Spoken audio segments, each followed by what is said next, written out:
أحياها نهجا وقيم أنثرها خلقا وشيم أملأها أملا وهمم أعكس منها صورتي. السلام علیکم ورحمۃ اللہ وبرکاتہ. الحمدللہ رب العالمین والصلاة والسلام علی سید الانبیاء والمرسلین. میں آسیہ مدنی ہوں اور آج کے پروگرام کے لیے ہم نے ایک بڑے اہم موضوع کا انتخاب کیا ہے. اس کا نام بڑا پیچیدہ سا ہے. اس کا نام ہے students alienation in their educational institution. University میں ہیں، کالج میں ہیں، پرائمری اسکول میں ہیں، ایلیمنٹری میں ہیں یا ہائی اسکول میں ہیں، لیکن کبھی کبھار اپنے آپ کو بہت ہی اجنبی سا سمجھتے ہیں. کبھی کبھار ایسا لگتا ہے کہ یہاں پر میں کیا کر رہی ہوں یا میں کیا کر رہا ہوں، میننگ لیس، پاور لیس. میں جو کچھ بھی کروں کسی کو کیا فرق پڑتا ہے. میں کسی کو سمجھا نہیں سکتا، میں کسی کو سنا نہیں سکتی، اور میں کسی کو اپنے لیے کچھ سہولت دینے پر مجبور نہیں کر سکتی یا اپنی بات سمجھا نہیں سکتی. اور پھر یہ بھی سم ٹائمز لگتا ہے کہ اس ادارے میں، اس ماحول میں میرا کیا کام. نہ میں ان لوگوں جیسی ہوں اور نہ یہ لوگ میرے جیسے ہیں. اور میں آپ کو بتاؤں کہ یہ ایک ایسی حقیقت ہے جس کا ہر اسٹوڈنٹ نے اپنی زندگی میں کہیں نہ کہیں سامنا کیا ہوتا ہے. کئی مرتبہ تھوڑے عرصے کے لیے، کئی مرتبہ زیادہ عرصے کے لیے، کئی مرتبہ تھرو آؤٹ دیئر لائف، اور کئی مرتبہ some time in the same institution, لیکن لیٹر آن حالات جو ہیں وہ بدل جاتے ہیں، بہتر ہو جاتے ہیں. ایکسپرٹس کا یہ کہنا ہے کہ اسکول سے ڈراپ آؤٹ ہونے کی وجہ، سب سے بڑی وجہ یہی ہے، یہ جو ایلینیشن کی فیلنگ ہے. اچھا، اب اسکول سے اگر ڈراپ آؤٹ ہو گئے تو ہمیں سمجھ آ گئی کہ دو ہی آپشن باقی ہیں. یا تو پرائیویٹلی ایجوکیشن کو جاری رکھیں گے، اور یا پھر یہ ہوگا کہ ایجوکیشن کو آل ٹوگیدر چھوڑ ہی دیا جائے گا. تو پرائیویٹ ایجوکیشن آپ کو وہ سوشل سکلز تو نہیں سکھائے گی نا جو آپ کو زندگی کے لیے ضروری ہے. تو ہمارا آج کا موضوع اسی بات سے متعلق ہے. جب ہم ریزنز کی اس کی بات کرتے ہیں، اس ایلینیشن کی، تو اس کی ریزن میں ایکسپرٹس نے بنیادی طور پہ 3 کا ذکر کیا ہے. نمبر 1، سب سے پہلی وجہ student teacher relationship. Number 2، جو negative peer pressure, in short bullying کہہ لیں.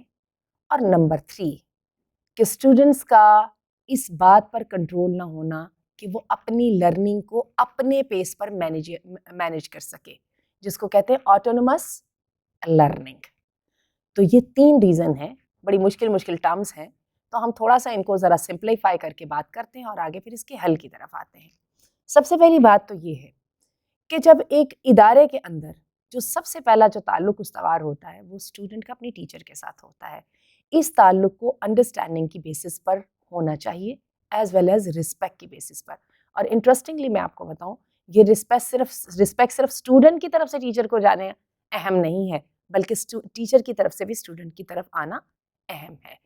جو ٹیچرز کے بارے میں اسٹوڈنٹس یہ سمجھتے ہیں کہ ان کو ہمارا خیال ہے اور وہ ہمارے بارے میں کنسرنڈ ہیں اور کیئر کرتے ہیں، اسٹوڈنٹس ان ٹیچرز کا نہ صرف مان رکھتے ہیں بلکہ ان کے سبجیکٹ سے بھی محبت کرتے ہیں اور اس میں ایکسل بھی کرتے ہیں. This is one of the main reason. جو دوسری چیز ہے، میں پہلے تیسری چیز کا ذکر کروں گی اور دوسری چیز کا ذرا بعد میں ذکر کروں گی. دوسری چیز یہ ہے کہ کئی اداروں کے نظام بہت اچھے ہوتے ہیں، بہت اچھے طریقے سے جو ہیڈ آفس سے آتا ہے اس کی امپلیمنٹیشن کلاس روم میں کروا دی جاتی ہے، اور اسٹوڈنٹ کو وہی کچھ کرنا ہوتا ہے جو کہ سسٹم دے رہا ہوتا ہے.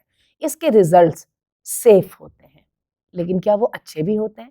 وہ اچھے اس لیے نہیں ہوتے ہیں کہ وہ ایک تو اس میں ہائی آرڈر تھنکنگ سکلز کو بہت زیادہ کثر لگاتے ہیں، اور دوسرے سب سے بڑھ کے جو اسٹوڈنٹ کی دلچسپی جو ہے اپنے سبجیکٹ میں یا اپنی لرننگ میں جب تک شامل نہیں ہوتی، لرننگ کبھی ہوتی ہی نہیں. یاد رکھیے گا، self education is the only education. یہ جو باقی کے ساری چیزیں ہیں، یہ ساری کی ساری سپورٹنگ ہیں. اور جب اسٹوڈنٹ یہ سمجھے کہ مجھے صرف یہاں پر ایکٹ اپون کرنا ہے تو وہ اس لرننگ کو مارے باندھے تو کر لیتا ہے، اور اس کی لرننگ صرف اور صرف امتحان کے لیے تو ہو کے رہ جاتی ہے، یا اس پرٹیکولر ادارے کے ریزلٹس کے ساتھ تو اٹیچ ہو کے رہ جاتی ہے. اس کا اثر اس کی ذاتی زندگی پر اور اس کی عملی زندگی پر اور فیوچر کی زندگی پر کبھی بھی نہیں پڑتا. تو یہ بات جو ہے یہ بہت امپورٹنٹ ہے کہ اسٹوڈنٹ کو یہ احساس ہو کہ لرننگ کا کام میرا ہے، میرا جو ٹیچر ہے وہ صرف مجھے اس لرننگ میں سپورٹ کر رہا ہے. یہ آئیڈیا ہمیں پاکستان میں رہنے والوں کو بہت ہی عجیب لگتا ہے، لیکن میں آپ کو بتاؤں جو اس وقت دنیا کو سمجھ آئی ہے لرننگ کے حوالے سے، ان کو یہی بات سمجھ آئی ہے. یہی وجہ ہے کہ آج ہر تعلیمی ادارہ کسی نہ کسی فیز میں، کسی نہ کسی پیس میں اسٹوڈنٹس فوکس لرننگ کو پرائرٹائز کرنے کی کوشش کر رہا ہے. کچھ ادارے ابھی سمجھنے کی سٹیج میں ہیں، کچھ ادارے جو ہیں وہ اس کو سمجھ چکے ہیں لیکن امپلیمنٹیشن کے چیلنجز سے گزر رہے ہیں. لیکن ہر ادارے کو اس بات کی سمجھ آ رہی ہے انکلوڈنگ دینی مدارس میں، کیونکہ ہم یہ دیکھتے ہیں کہ 6 سال کا یا 8 سال کا درس نظامی پڑھنے کے بعد ہمیں وہ ریکوائرڈ ہیومن بینگ پریپیئرڈ نظر نہیں آ رہا جس کو آنا چاہیے تھا. چلیے تو اس کے ساتھ ہی نمبر 2 والی بات کر لیتے ہیں، اور وہ کیا ہے؟ Peer pressure, negative peer pressure. آپ کو یاد ہوگا ہم نے اپنی پچھلی ویڈیو میں جو ہم نے کی تھی پیئر پریشر کے بارے میں، اس کے اندر ہم نے کہا تھا کہ 2 طرح کے پریشر ہوتے ہیں. یہ جو پیئر پریشر ہوتا ہے یہ بیسیکلی انسان کی زندگی کی جہتیں مقرر کرتا ہے. اگر یہ پازیٹیو ہو تو سب کو پتا ہوتا ہے اچھے مارکس حاصل کرنے ہیں، اچھا رویہ اپنانا ہے. یہ سوشل کمپیل جو ہے یہ بہت ضروری ہوتا ہے اپنے رویے کے اندر تبدیلی لانے کے لیے، اور یہ میرا خیال ہے موسٹ افیکٹو ہے. دوسرے نمبر پر لیکن کئی دفعہ یہ پیئر پریشر نیگیٹو بھی ہو جاتا ہے. وہ چیزیں جو آپ کے ویلیوز کے ساتھ ٹکراتی ہیں، صرف ماحول میں فٹ ان ہونے کے لیے آپ ان چیزوں کو اختیار کر لیتے ہیں، تو یہ نیگیٹو پیئر پریشر ہے. یہ اپیرنٹلی تو لگتا ہے کہ چلیے چل جائے گا، یہ اس کا نقصان ایسا ہوگا، لیکن اس کے نقصانات بہت ڈیپ روٹڈ ہیں جو کہ ٹرن آؤٹ کر سکتے ہیں ایک permanent hazard in the learning اور in the self and social development. تو آج ہم نے بات کرنی ہے کہ ان کے اوپر کیسے کام کیا جا سکتا ہے. تو سب سے پہلی بات یہ ہے کہ ان پریکٹس یہ ایک بندے کا کام نہیں ہے. جو بھی ایجوکیشنل یا لرننگ پروسیس میں انوالو ہیں یہ سب کے سب اس کے ذمہ دار ہیں، جن میں سب سے پہلے والدین، پھر اسٹوڈنٹ ہمسیلف، پھر اسکول انوائرمنٹ. اور جب ہم اسکول انوائرمنٹ کا ذکر کریں گے تو اس کے اندر ٹیچرز بھی شامل ہو جائیں گے، مینجمنٹ بھی شامل ہو جائیں گے، کرائٹیریاز بھی شامل ہو جائیں گے، کریکولم بھی شامل ہو جائیں گے اینڈ ایوری تھنگ. تو ہر ایک کو اپنی اپنی جگہ پہ کردار ادا کرنا ہے. لیکن چونکہ ہمارا program just fix it in point سے متعلق ہے، ان باتوں سے متعلق ہے جو کہ باتیں انسان کے ذاتی اختیار میں ہیں. ہمارا یہ لوگو ہے کہ جسٹ اس چیز کے بارے میں کنسرن ہو جو آپ کر سکتے ہو، جو دوسرے کر سکتے ہیں اس کو ٹرائل بیسس پہ چھوڑ دو. تو میں یہ سمجھتی ہوں کہ پھر یہاں پر والدین اور اسٹوڈنٹ کا کردار زیادہ نمایاں ہے. اسٹوڈنٹ کو بہت جلدی یہ سیکھ لینے کی ضرورت ہے کہ اس کے زندگی کے مقاصد یا گولز کیا ہیں.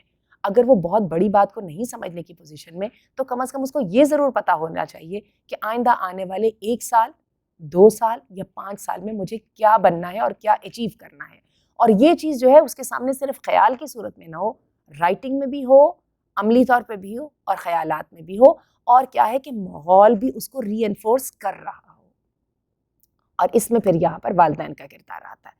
ویسے میں آپ کو بتاؤں والدین کا یہ کردار پری اسکولرس کے لیے تو ہمیں سمجھ آتی ہے، پرائمری میں بھی سمجھ آتی ہے، لیکن ایلیمنٹری میں اور ہائی اسکول کے اندر اسٹوڈنٹس کو اتنا ذمہ دار اور اتنا تھاٹفل ہو جانا چاہیے، کیونکہ 12 سال کی عمر سے ہمارا جو ہے ڈیسیجن میکنگ جو ہے وہ فنکشنل ہو جاتی ہے.